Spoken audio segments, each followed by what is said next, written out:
In this episode of MarieTV, we do have some adult language.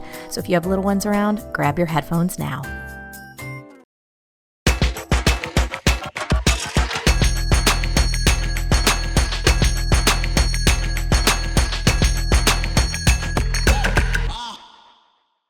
Hey, it's Marie Forleo, and you are watching MarieTV, the place to be to create a business and life you love. And this is the MarieTV Live Call-In Show. This is Gregory Patterson. Well, hello there. And if you ever wondered who's responsible for the quaffing of the quaff, Hey. it's him.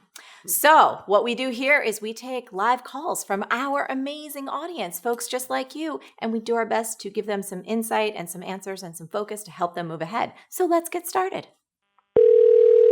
Hello? Hi, is this Lily?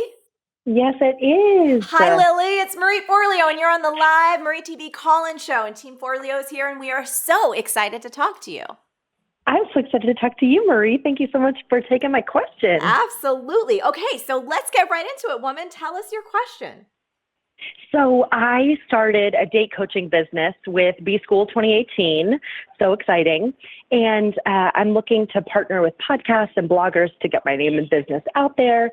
And in this process, I found someone with a large following and a popular podcast. And I reached out and they were really interested in speaking about a collaboration. And this person is lovely and talks about some things that my ideal customer definitely deeply cares about.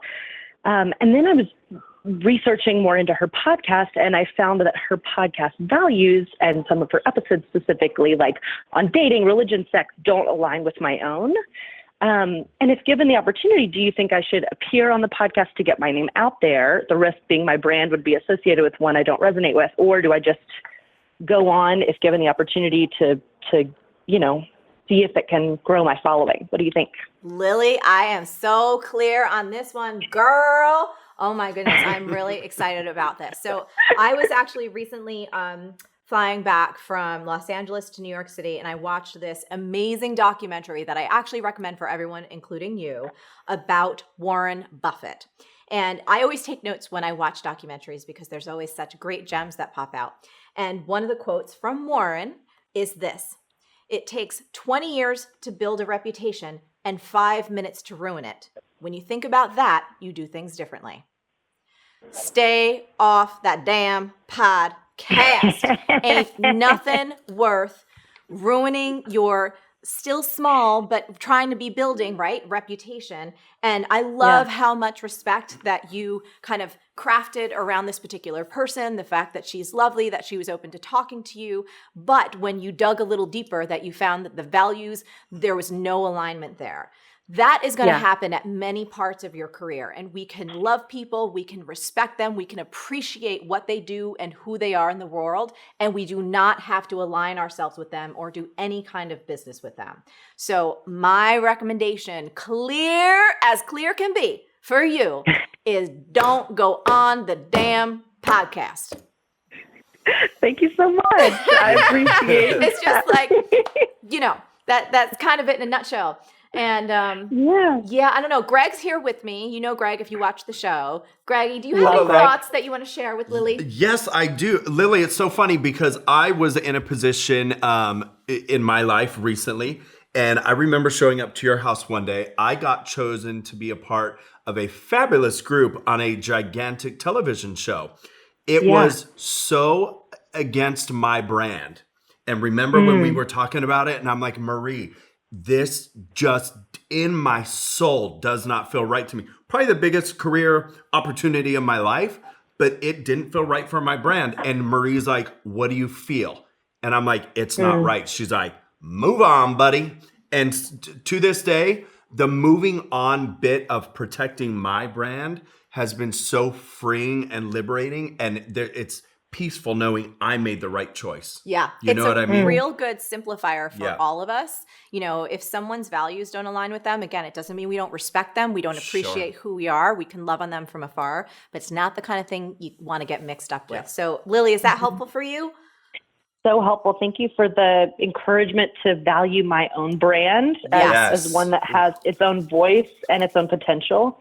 And that's clear as day. So thank you so much for all that advice, Greg and Marie. Oh, you're Yes. so welcome. And this is just, again, Thank a reminder you. for all of us. It's like, it is never worth it. And again, I know in this world, it's really hard because all of us are constantly doing whatever we can to be of service. We're doing what we can to build our businesses. And sometimes it can be really tempting when people put things in front of us and it appears to be an amazing opportunity that can quote unquote catapult us. But something inside is like, oh, this doesn't quite feel right. You have got to trust those senses, those intuitions, those feelings. And especially for you, Lily, I'm reiterating this just for everyone listening. When you're clear about a values misalignment, don't go there. Don't ever go there. Again, ain't nothing that's worth more than your reputation.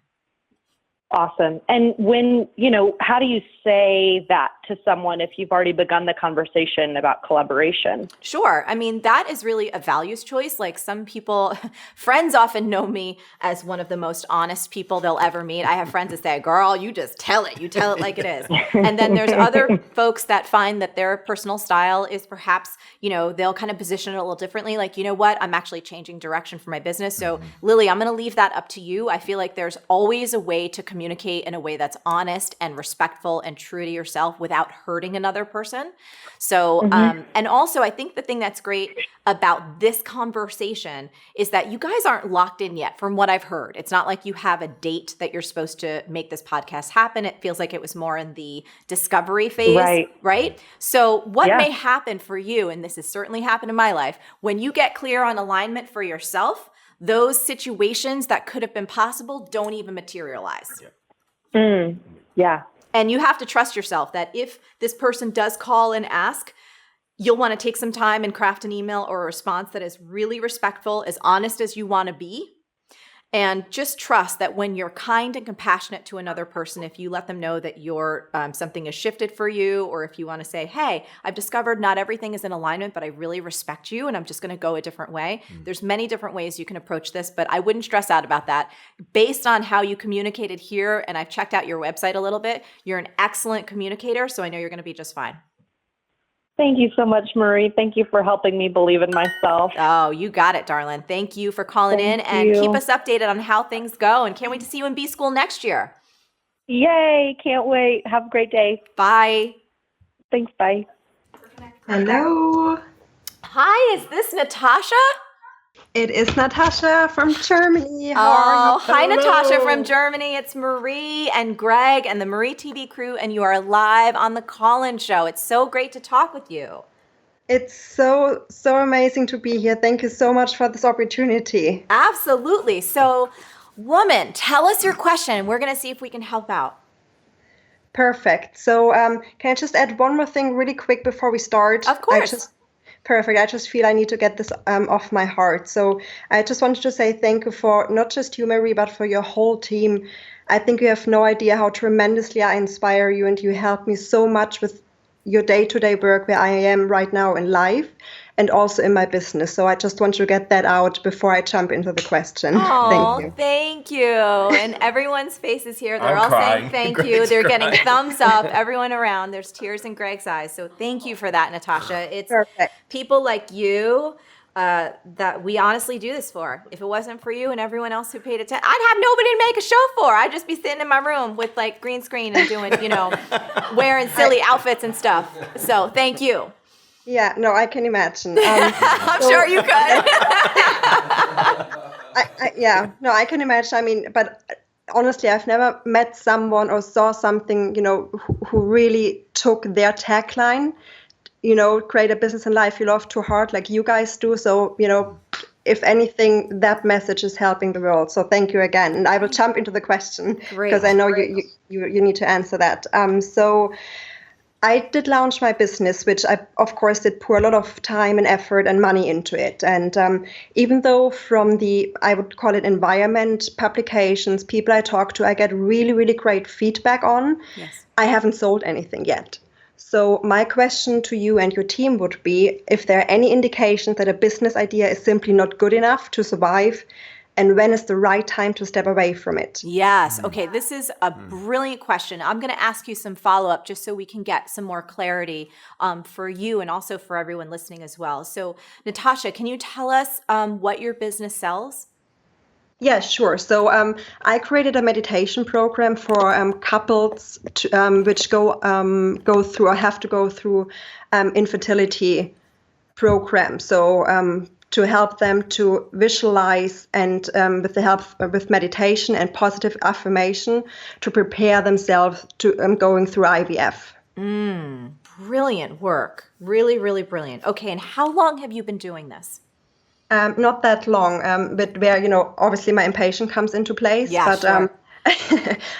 So I've started that business about 6 months ago, launched the actual meditation program, which is an MP3 app that you can download from my website about 3 months ago. And of course, I have my marketing plan. A lot of the things you taught me on your show, I implemented. And as I mentioned, sell has been so far, almost none. So my question, or the big question mark, is how much more should I invest in terms of marketing, in terms of, developing new things?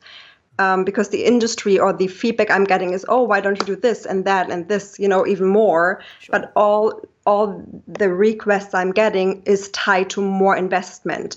And, at some point I need to see, is that really a good idea, or was it just me? Because I had to go through the same experience where my idea came up. I wanted to help the world with something I felt the need for, and I was missing out going through the process. Yes. But I don't know if it was, if that whole thing is a mistake and I should step away from it, or if I just should keep going and, just listening to more Marie talks and hope for the best.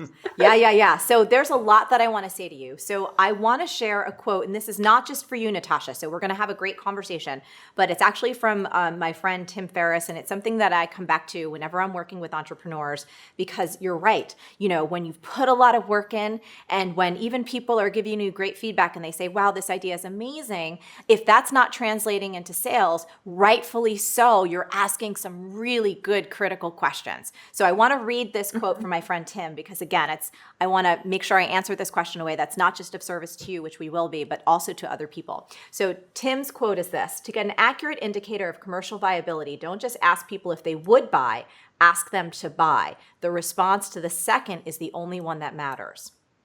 So for you, my friend, a couple more questions.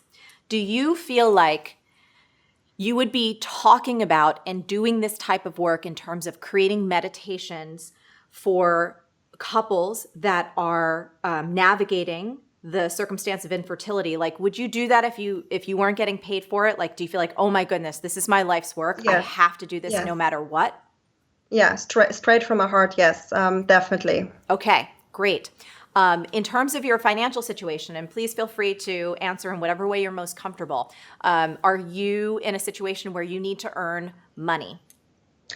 Yes, I am. So I'm a mom, obviously. My husband is also working, but I have a full-time job, and I'm a full-time mom right now. So I'm doing, this heart, what I call my heart project, on the weekends, night hours right now, which of course doesn't give me the freedom and time right now to pour everything into it. Even more important, why I need to really be careful in terms of money and time, how much I want to invest. Okay, great. These are all great answers, and it's helping me get an even clearer picture to support you.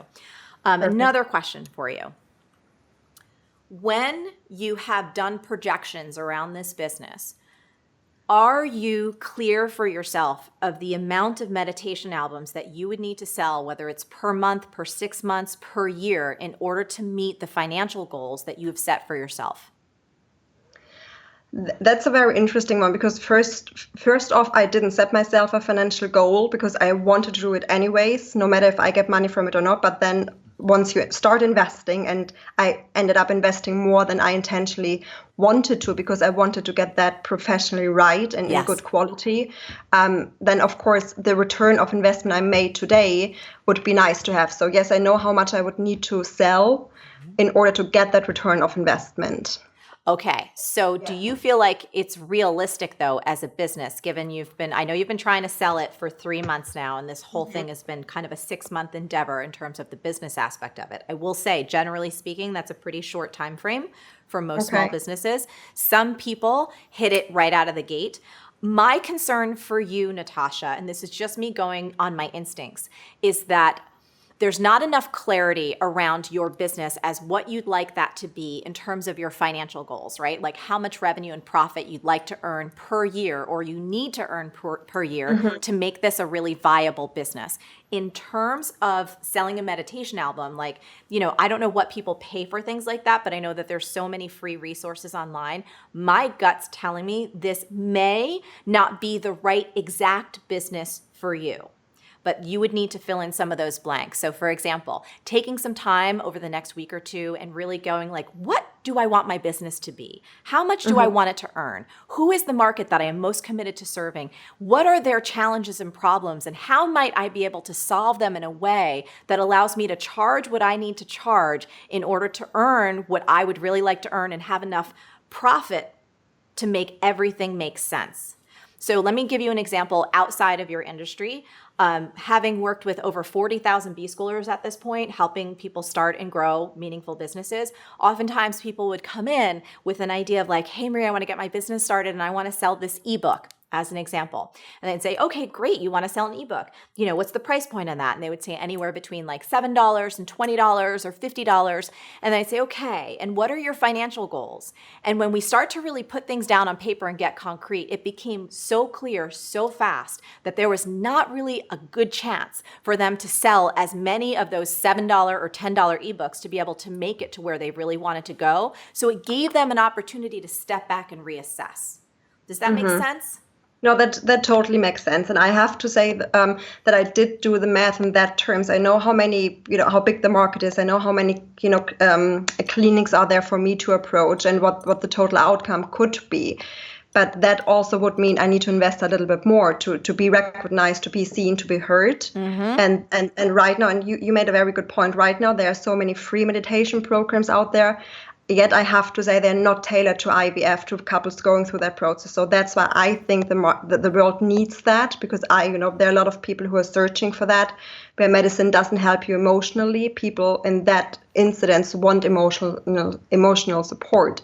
But I do get your point. I think I have to rethink about the finance behind it. And it's tough sometimes, because if something starts off as a heart project, it's tough to put numbers behind it, if you know what I mean. But I think I have to do that. Yes, no, I agree with you 100%. But once we go into the world of for-profit business, right, we have to. And there is a way to marry something that we truly believe in and to have it work from a financial perspective. I've seen it so many times, so I am 100% clear that's possible, but there may be some retooling in here for you. And just a few more notes, just for you to consider as you move ahead. So one of the other things I like to do with folks, and I do it with myself as well, is ask myself, well, how much am I willing to put into this, knowing that I could possibly get nothing back? You know what I mean? Like, so for you, it might be looking at, wow, I'm going to push this really hard for, let's say, another 3 months or another 6 months, and I'm willing to commit X amount of dollars, knowing that none of it could come back, but I'm not going to take that as a loss. I'm going to take that as experience. I'm going to take that as learning. I'm going to take that as part of my contribution to this community. So you're not looking at it like a failing. You're looking at it like, I'm going to define this as giving it my best for this time period. Then I'm going to step back and reassess and see, what did I learn? What did I discover? Is now the time to really say, I need to pivot, and I can feel good, if so, walking away going like, I gave this my best and now I want to shift and think of something new. On the flip side, you could put all that effort and energy and money into it and the thing could start taking off. So I think we're still in a bit of an early stage where we don't know, but those are some of the pieces that I'd want you to think through to help yourself make the best decision for you. Yeah, no, definitely. And I know that I'm in an early stage, but those advices you gave me a smile and goosebumps. So I think my intuition definitely knows what to do now. So thank you very much for those tips. Oh, you're so welcome, Natasha. And I just want to say on behalf of so many friends that I have, so many couples that I know that are going through this process right now, and I've talked to them about their experiences. I am just so happy that you're creating what you're creating, because it's so incredibly needed for so many parents who want to have children who are wrestling with some of the most challenging situations. So thank you for taking care of people emotionally and using what sounds like was a really difficult situation for you and turning that into something meaningful that can support others. Thank you so much. And just one thing to say back, you inspired me to do that, Marie. I just want you to know that you did, seriously. So it's like it's all coming back. Awesome. Well, please do Definitely. keep us posted on your progress. I We will. would love to be able to cheer you on as you continue to move ahead. And again, that one thing, you're so smart, you're so empathetic, and I know that patience piece is tough when It's you so want to tough. see things getting out there. But I will emphasize this. Patience has been one of the key components of everything in my entire career. So for all of us, the more that we can cultivate that, the better it is. Again, I'm not saying that you shouldn't step back and take a critical look at what's happening and pivot if you need to, but just for you in every single part of your life, because it sounds like we share some DNA, man, cultivating that patience, it turns into everything. It does, yeah. No, thank you. Sorry if I repeat myself, but Yeah. I really mean it. Awesome. Well, we love you. Keep us posted, and thanks for allowing us to contribute to you today. Vice versa. Thank you so much. Bye. Talk soon. Bye, Marie. Bye, team. Bye. Bye-bye. Bye. She was What so a good great. soul. She's such a good soul. It's really difficult. It's hard when we're in the midst of something and we have no idea how it's going to turn out. If we should, keep going or like pull the plug and cut our losses and just, keep going. But sometimes you really do, you have to look at it from every different perspective. You need to look at the money. You need to look inside your heart. And then I think for all of us in this day and age, we do have to have some patience, because it doesn't happen overnight. Piece too. That heart piece of it, where she's like, "It's from the heart. How do I charge for that?" Yeah. You know? Yeah. No, that can create a lot of conflicts. Yeah. But if it's going to be a business, you have to. Yeah.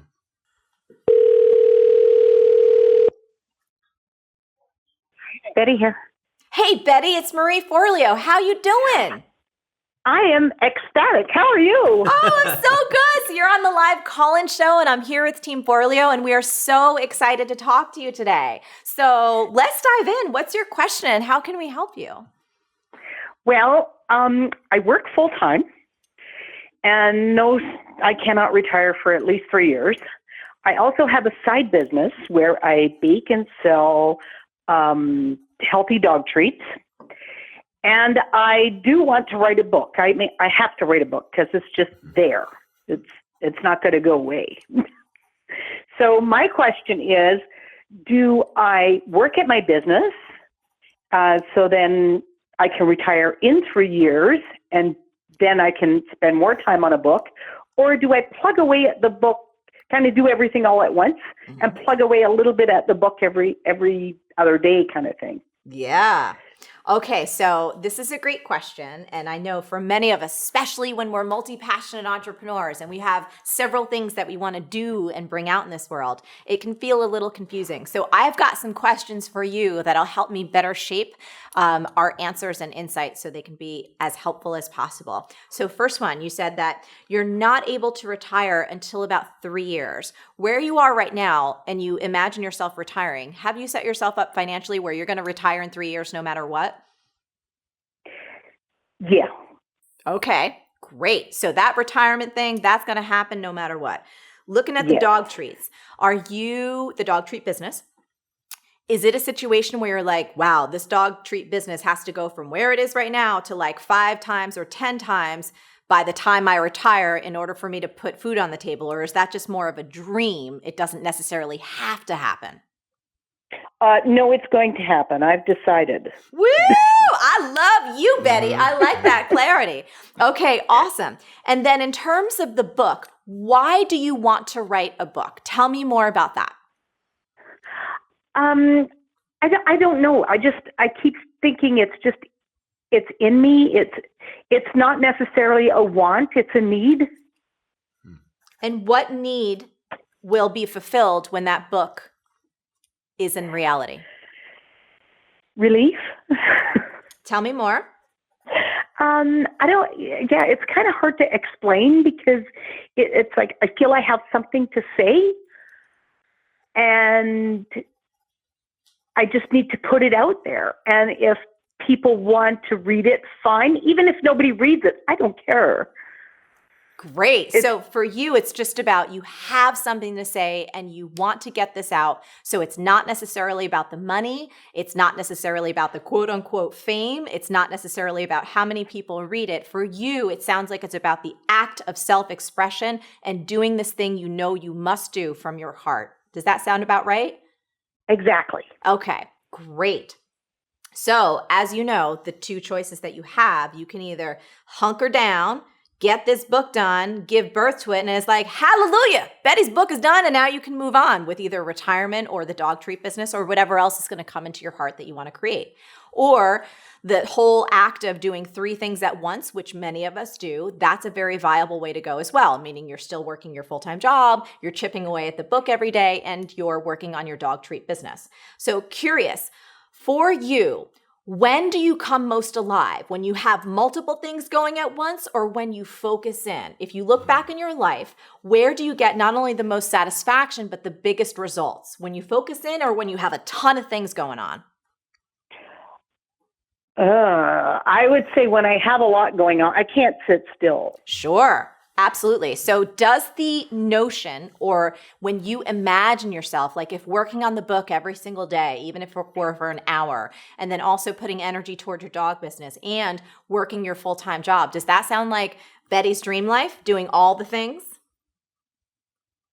Yeah, it kind of does. It kind of does. Okay, what's the part where you're hesitating? Well, I really would love to get rid of the day job. Okay, we know that, but the clock is ticking. 3 years is not that long of a time. And Betty, you sound like you got a lot of fire and a lot of energy in you, so I'm not worried about you one bit. So you wish you could retire a little faster. Is that what I'm hearing? Oh, definitely. Okay, cool. I'm already taking, this year we have a plan at work where I can take a little less salary. And it's called leave income averaging. So I'm taking off from July 12th until September 6th. Amazing. Well, I have heard that there are programs and there are people that help you write a book fairly quickly. When I first started my career, I remember I wanted to write a book very bad. And I would go to these different workshops and, look at self-publishing, look at traditional publishing. And again, this was like 10 or probably like 15 years ago at this point, probably close to 16, something like that. And I remember coming across quite a different number of opportunities where there was like, write your book in a weekend. Now, I don't know if that was 100% true or that was the marketing, but my point is it doesn't necessarily have to take you so long. And if writing the book is something that you just want to make happen and you want to set that goal, you strike me as the kind of woman, Betty, that when you make up your mind to make something happen, girl, you are going to make it happen. So one thing I want to suggest for you, do some research online, like get those little hands typing, Google it up, and look at opportunities, book coaches, programs for or even a ghostwriter that someone could help you pull this book out of you. And maybe within a month, 3 months, or 6 months, you could be sitting with Betty's book in your hand, sharing it with everybody that you know. That's one thing.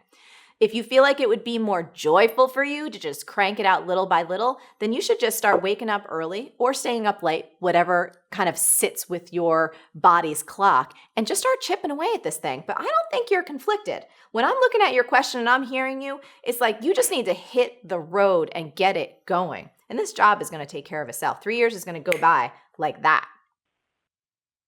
Yes. Wow. She's going to have a sequel before that. Yeah, it's like book number 2 is going to be coming out. Yeah. So, I know that you had written to us and asked about like maybe a dog book. Hell, if you want to write a dog book, woman, do it. But I think that you're clear, and I think you just need to sit your ass down, write that damn book, and get this going. Yeah, and I think what I need is to have someone else say that to me. Yes. Well, that's true for many of us. I just want to say that I love that Betty's laughing right now, but there's so many times in my life too. I need somebody to tell me exactly what I know in my heart. But why is it sometimes it's more powerful when you hear it from someone else? Because I think in our like inner circles, like everybody's always, we're hoping are going to be on our side and high-fiving us. But when it's from our outside circle, you're like, okay, that's what I needed to hear. Even though it's been said the same way. Yeah. You know what I mean? Absolutely. So Betty, How are you feeling now? I need to go by my own motto, and it's like, suck it up, Buttercup. Oh, Yes. suck it up, Buttercup. Woo, yes, you yes. just got some confetti thrown to you. Suck it up. So Buttercup. it sounds like you're doing real good. And it also sounds like you're going to be sending us a little follow-up email telling us about, I don't know, you're on like chapter 7 of your book. And we want to see some pictures of those dog treats so that we can continue to cheer you on, woman. Oh, yeah. Well, I've been posting a lot on Twitter today. Yay. At Kookies. At Kookeez. Kookeez. All right. I love it. Well, Betty, thank you so much. Was this helpful for you? It was awesome. Totally awesome. Yes. Good. I'm baking dog treats right now, actually. Awesome. All right. Well, we adore you, and I can't wait to hear about your book. Keep doing what you're doing. I love your clarity. I love your spunk, and have a great rest of your day. You too, and I will send you a copy of my book when it's done. Yes, Sure please will. do. Yep. Please do. All right, Betty. Talk to you later. Bye. Okay, you too. Thanks. Bye-bye.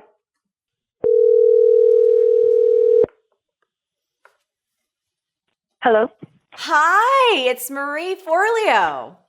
Hi, Marie. How are you? I'm so good. How are you? Okay, so tell us, is it Tamara or Tamara or something different?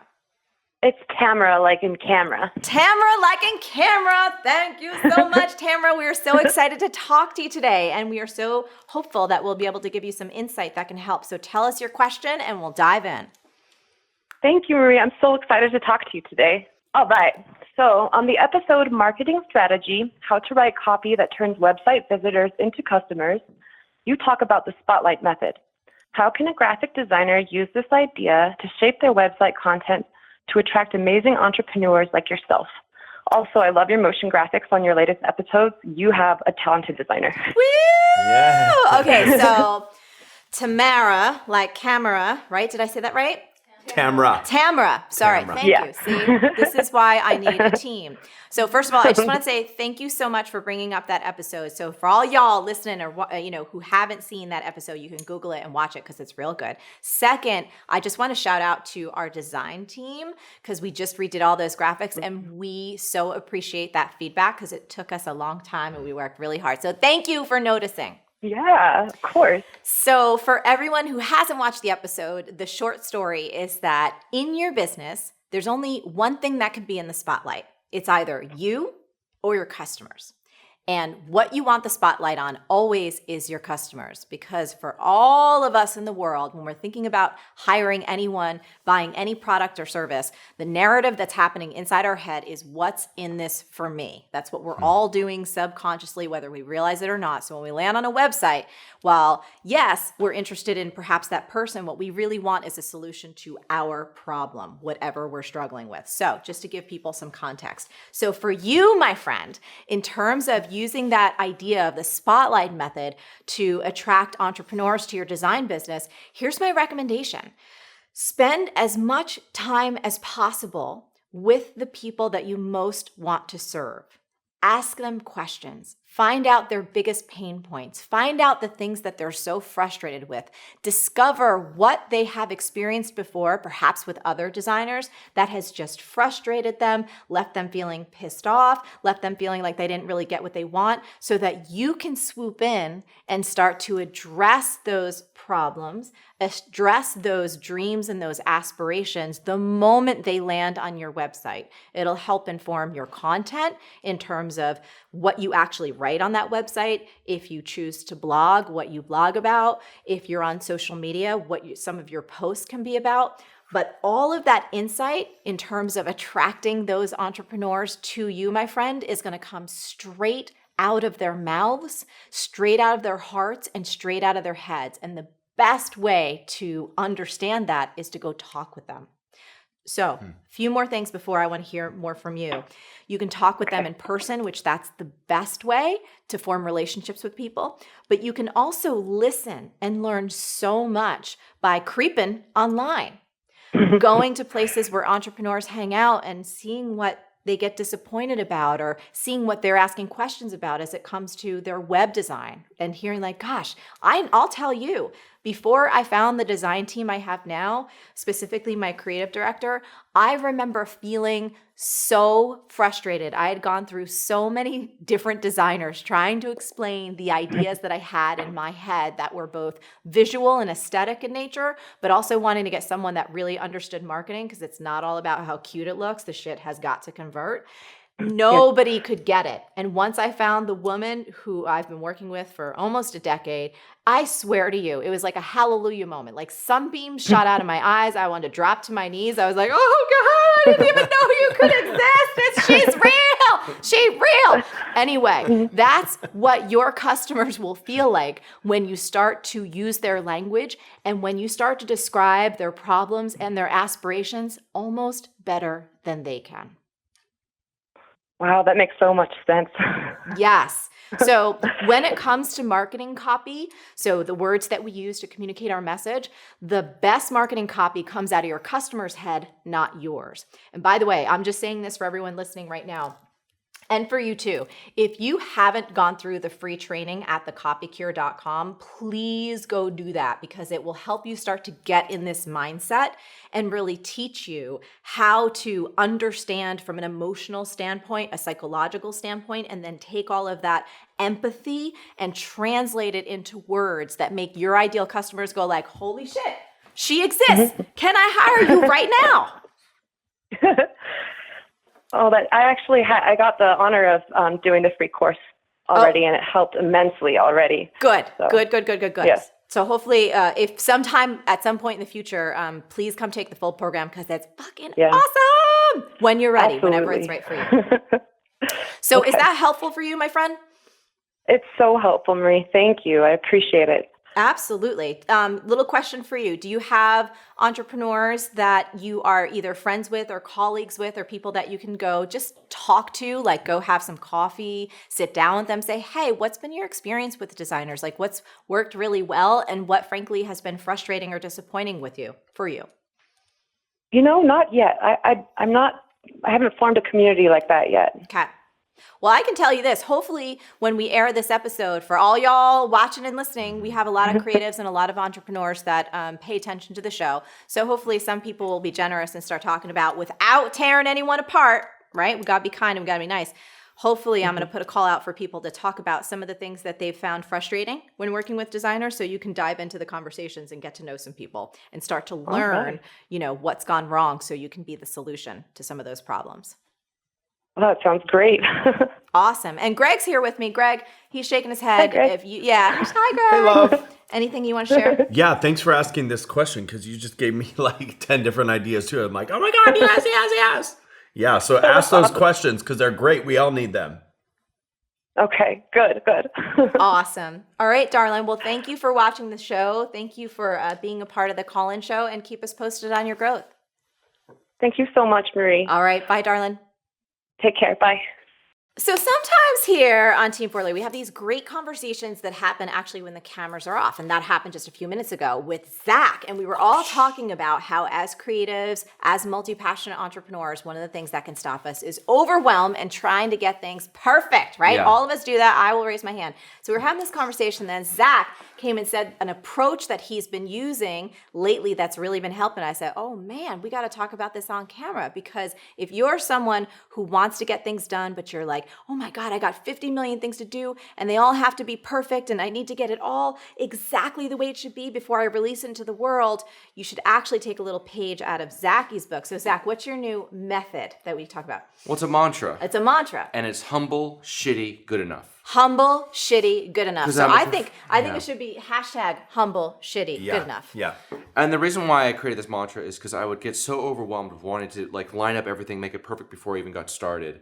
And now I approach it with humility, humble, because I'm going at it for the first time. Yes. It's going to be shitty because I'm doing it for the first time. Hallelujah. All And my first stuff no matter is. what happens, even if it's shitty, it's good enough because I got the first one out. Progress, not perfection. Done.